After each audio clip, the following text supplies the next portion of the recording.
বিসমিল্লাহির রহমানির রহিম। সবাইকে স্বাগত জানাচ্ছি ভিসা প্রফেসরের আজকের এই ভিডিওতে। আশা করছি সবাই ভালো আছেন এবং সুস্থ আছেন, নিরাপদে আছেন।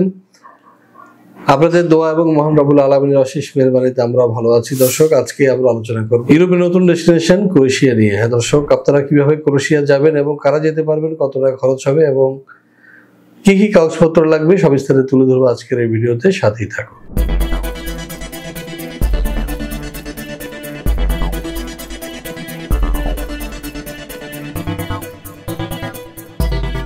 দর্শক, আপনারা নিশ্চয়ই জানেন যে এখন বাংলাদেশ থেকে ভিসা হবে ক্রোয়েশিয়ার এবং আগামী 15 জানুয়ারি থেকে আবেদনপত্র জমা নেওয়া হবে। আশা করছি আপনারা সবাই প্রস্তুতি নিতে শুরু করেছেন। তো চলুন প্রথমে দেখে আসি কেমন দেশ এই ক্রোয়েশিয়া। ক্রোয়েশিয়া একটি সুন্দর এবং বৈচিত্র্যময় দেশ যা মধ্য এবং দক্ষিণ পূর্ব ইউরোপে অবস্থিত। এটি প্রাকৃতিক সৌন্দর্য, সমৃদ্ধ ইতিহাস, সংস্কৃতি এবং বন্ধুসুলভ মানুষের জন্য পরিচিত। ক্রোয়েশিয়া ইউরোপীয় ইউনিয়নের সদস্য এবং সেনজেন অঞ্চলের অন্তর্ভুক্ত। দেশটি বিশেষ করে পর্যটকদের জন্য আকর্ষণীয় গন্তব্য। ক্রোয়েশিয়া বলকান অঞ্চলে অবস্থিত।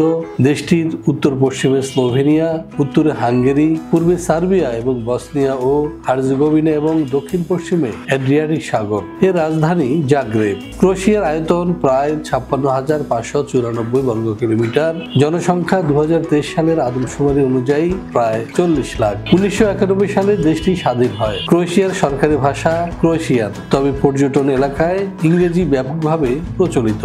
এখানকার সংখ্যাগরিষ্ঠ মানুষ খ্রিস্টান, বিশেষ করে রোমান ক্যাথলিক। 2023 সাল থেকে ক্রোয়েশিয়া ইউরোর ব্যবহার শুরু করেছে।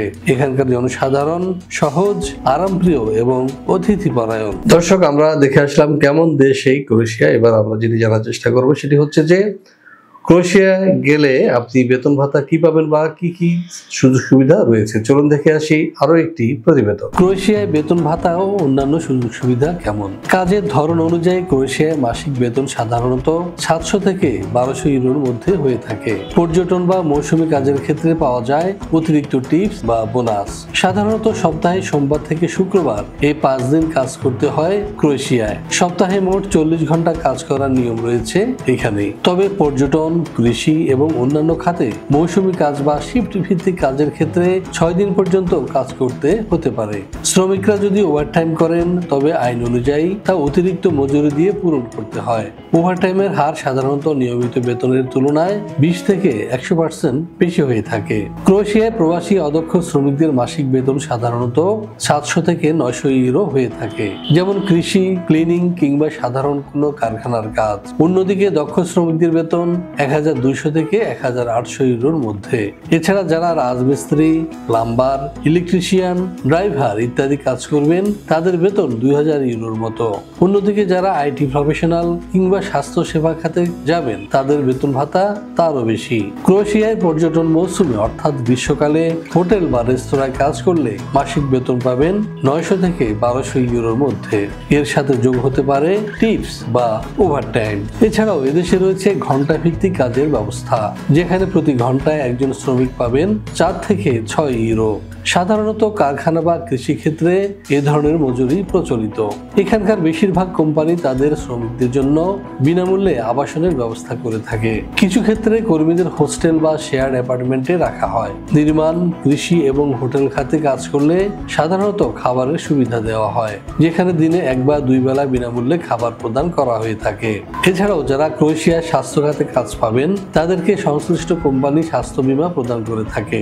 সেক্ষেত্রে কিছু ক্ষেত্রে ফ্রি চিকিৎসা সেবা প্রদান করা হয়। কিছু কোম্পানি কর্মস্থলে যাতায়াতের জন্য পরিবহন সুবিধা দেয়। বিশেষ করে নির্মাণ বা কৃষি খাতে এই সুবিধা বেশি দেখা যায়। ওভারটাইমের ক্ষেত্রে অতিরিক্ত মজুরি প্রদান করা হয় মূল বেতনের 20 থেকে 50% বেশি।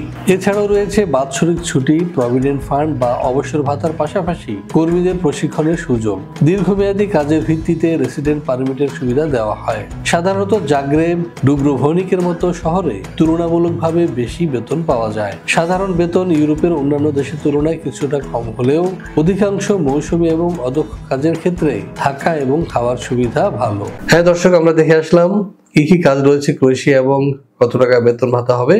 এখন প্রশ্ন হচ্ছে যে ক্রোয়েশিয়ায় যেতে হলে আপনাকে ডকুমেন্টস বা কাগজপত্র কি জমা দিতে হবে। হ্যাঁ বিষয়ে হ্যাঁ দর্শক, এ বিষয়ে চলুন দেখে আসি একটি ভিডিও প্রতিবেদন। ক্রোয়েশিয়া যেতে কি ধরনের যোগ্যতা এবং কাগজপত্রের প্রয়োজন হবে? ক্রোয়েশিয়া কাজ করতে হলে ক্রোয়েশিয়ান ভাষা জানলে খুবই সুবিধা হয়, তবে অনেক ক্ষেত্রে ইংরেজি ভাষা জানলে চলবে। ক্রোয়েশিয়া যেতে ডকুমেন্ট হিসেবে আপনার প্রয়োজন হবে বৈধ কাজের অনুমতিপত্র বা ওয়ার্ক পারমিট, বৈধ ভিসা এবং পাসপোর্ট, স্বাস্থ্যগত ফিটনেস সার্টিফিকেট, হেলথ ইন্স্যুরেন্স, নির্দিষ্ট কাজের দক্ষতা বা অভিজ্ঞতা সনদ, জন্ম নিবন্ধন, এনআইডি, ছবি, পুলিশ ক্লিয়ারেন্স। বয়সসীমা হবে 18 থেকে 45। শিক্ষাগত যোগ্যতা হবে 8ম শ্রেণী থেকে একাদশ শ্রেণী পর্যন্ত।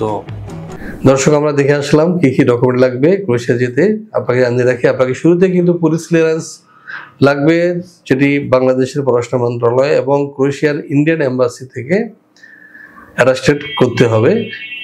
এরপর আমরা পাসপোর্ট, এনআইডি, জন্ম নিবন্ধন, ছবি এবং অন্যান্য কাগজপত্র সহ জমা দিব এম্বাসিতে। তো দর্শক, প্রশ্ন হচ্ছে কত টাকা খরচ হবে? খরচ হবে 12.5 লক্ষ টাকা যদি আপনারা ভিসা প্রসেসের মাধ্যমে যেতে চান। এক্ষেত্রে আপনাকে প্রথমেই দিতে হবে 1 লক্ষ টাকা, এরপর ওয়ার্ক পারমিট আসতে দিবেন 2 লক্ষ টাকা, বাকি টাকা ভিসা হওয়ার পর। আপনার ওয়ার্ক পারমিট আসতে সময় লাগবে 3 থেকে 4 মাস এবং টোটাল প্রসেসটা শেষ হতে সময় লাগবে 7 থেকে 8 মাস বা আরো বেশিও সময় লাগতে পারে। এ বিষয়ে আপনাদের ধৈর্য থাকা প্রয়োজন হবে। তো দর্শক, আপনারা যদি ভিসা প্রপোজাল আসতে চান তাহলে পাশে দেন আমার ফোন দিন অথবা সরাসরি চলে আসুন আমাদের অফিসে। আমাদের অফিসের ঠিকানা হাউস 67 রোড 5 বেলুলবাড্ডা ডিআইটি প্রজেক্ট ঢাকা। এছাড়াও আপনারা গুগল লোকেশন ফলো করেও আসতে পারবেন আমাদের অফিসে। তো দর্শক, আপনাদের সবাইকে আবারও শুভেচ্ছা জানিয়ে এবং আমাদের চ্যানেলটি সাবস্ক্রাইব করার আমন্ত্রণ জানিয়ে শেষ করবো আজকের এই ভিডিও। ভালো থাকবেন, সুস্থ থাকবেন এবং নিরাপদে থাকবেন। আল্লাহ হাফেজ।